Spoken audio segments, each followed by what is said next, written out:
Hello guys, পুষ্করি থেকে মাছ ধরলাম। মাছ ধরার পরে এখন আমি ভাজি করতেছি। মাশাল্লাহ, এখানে আছে অস্ট্রেলিয়ার মাগুর মাছ। আপনারা কে কে খাবেন চলে আসুন আমাদের ভোলা জেলায় গাইস। এই ধনিয়া পাতা দিবা না লাবণী? ওই গাছের থেকে ধনিয়া পাতা নিয়ে আসো। মাশাল্লাহ, গ্রানটা খুবই ভালো লাগতেছে।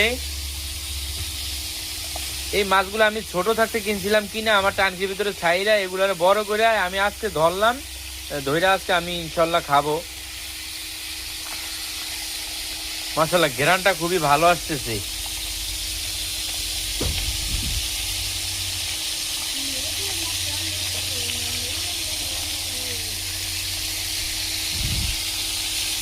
খুবই ভালো লাগতেছে, বুঝতে পারছো?